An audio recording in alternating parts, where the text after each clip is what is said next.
I apologize ahead of time. I wrote this set last night, and I practiced it exactly one time about 20 minutes ago. So I apologize to all the other comics.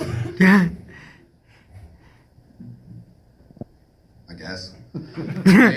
So a few years ago, I noticed that I had not taken a deep breath in a very long time. I was freaking, I was going up on stage, and somebody said, dude, just take a deep breath. You'll be okay.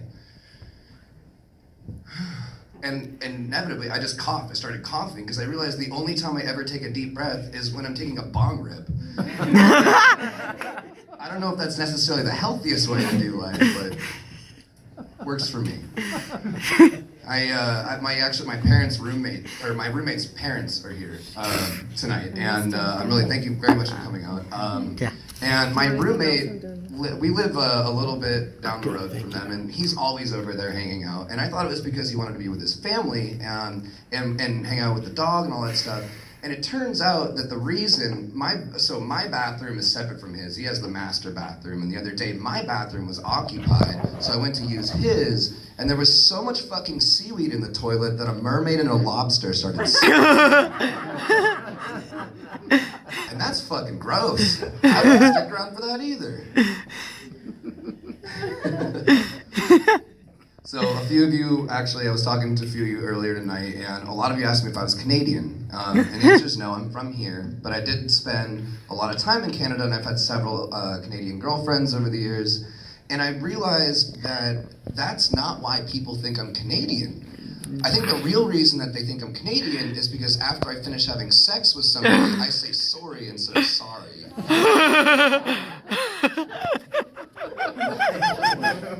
One of my ex-girlfriends that lived in, she still lives in Vancouver, BC, but used to live in Portland, Oregon, and so when she'd come down to visit me, we'd hang out, and one year her family had a family reunion in Albuquerque, so we drove all the way from Portland, Oregon to Albuquerque.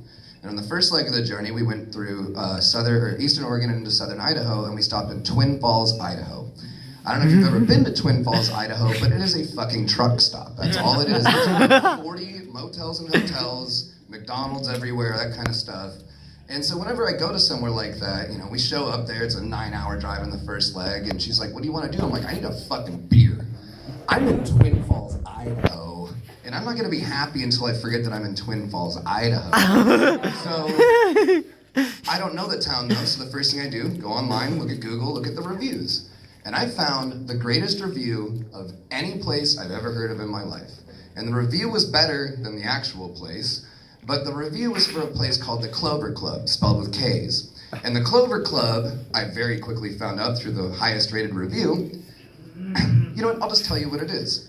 The highest rated review was, lots of lesbos here, but there is shuffleboard and available drugs nearby. So I look at my girlfriend and I go, hey honey, I think I know what we're eating tonight. Like all the reviews and stuff though, they were all about how many lesbians were there. I'm like, what kind of Paulo Coelho Valkyrie's lesbian biker gang is rolling through Twin Falls, Idaho on a regular basis? The only people are that fucking scared of them. It's absolutely out of this fucking world. I was talking to a guy at the bar the other day, and he was telling me that his favorite thing in a woman is his favorite thing that he looks for when he finds somebody attractive is their eyes. And I'm like, yeah, no shit. Have you ever seen somebody with no fucking eyes? That is terrifying. All right, that's my time. Thank you very much. My name is Ben Griffin. Ladies and gentlemen, you guys having a good time tonight? Yeah. All right. Right now, you're on.